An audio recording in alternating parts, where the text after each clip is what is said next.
The thing is about DDR3 right now, it's dirt cheap. I mean, I think these were $24 a piece for 4 gigabytes a stick of RAM.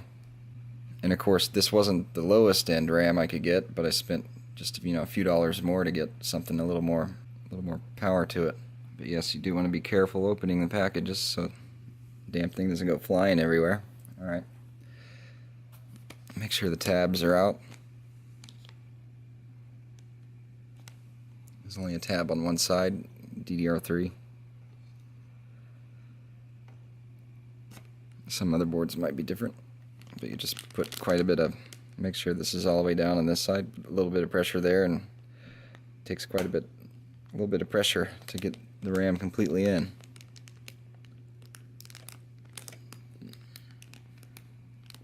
And it pops in like that. Okay, CPU and RAM is installed. This thing's ready to replace some junk. Alright, so here it is. Here's the decade-old desktop here.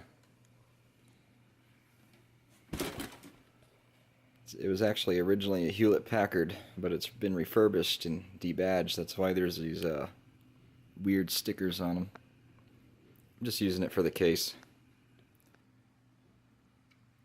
Yeah, I recently bought a really good power supply for it. It's an EVGA 450 watt power supply.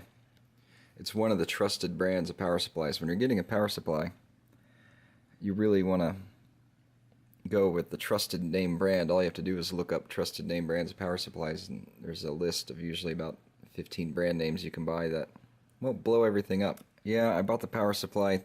I doubted it would fix the problem. I was hoping it would. I thought it was the old power supply that was the problem. But no, it's this motherboard. It's just old. It's an Intel. If you look closely, the capacitors are bulging. Several of them are. Most of them are actually, especially these. And when you see bulging capacitors, it's usually a sign that the motherboard's no good. But since this was originally a Hewlett-Packard circa 2008, this motherboard is just really cheap as you can go.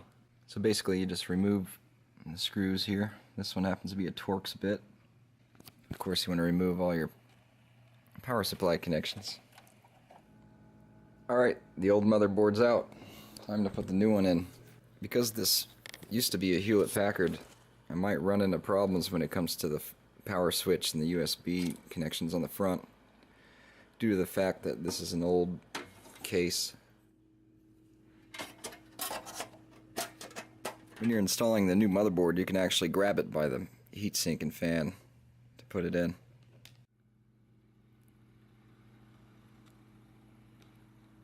Luckily, this case didn't have proprietary connections for the front, so I was able to put them in. The user booklet that comes with the motherboard really goes into detail about all the connections. But like I say, since this used to be a Hewlett-Packard, sometimes they have proprietary connections for the front. But this worked great.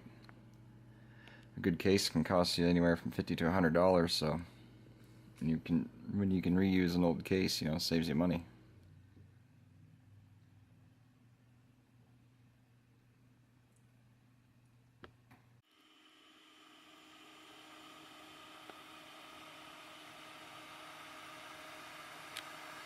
Whenever you upgrade a computer or change out the hardware, you're always going to run into some issues, but they're always easy to resolve. I actually had to put my old video card in there to get anything to come up on the screen. But yeah, if you do attempt this, just know you're going to run into some issues here and there. I don't know why. I'll have to explore further into why the onboard video didn't come up. I'm sure it's just settings on the BIOS. This thing does come with a really good BIOS though, really good graphical BIOS, unlike the old ones weren't very good. I actually had to put a custom fan on this video card because the original one messed up on me and it was running too hot without a fan. But it's pretty quiet. This whole system is going to be really quiet. I mean, the sound you hear right now is it's reinstalling Windows. Anytime you do put in new hardware, you will want to format your hard drive and install a fresh copy of Windows on it, or else you're just going to run into all kinds of problems because Windows is trying to boot different drivers, hardware drivers that don't match up to what you put in it, so you just have to back up your stuff, install a fresh copy of Windows. But yeah, this is definitely not for somebody who's never done this before. I mean, you do have to do a little bit of research to do this, but I mean, as far as picking out the parts you want, that's the easy part. But including the power supply, this whole build only cost around, or upgrade I should say, only cost around 200 bucks. 166 for the CPU, motherboard and RAM, and then another $41 for this trusted brand power supply. And this, my old video card is a Radeon 4670. It's probably about twice as powerful as onboard video. I don't know, the onboard video they put on these motherboards are actually pretty powerful these days.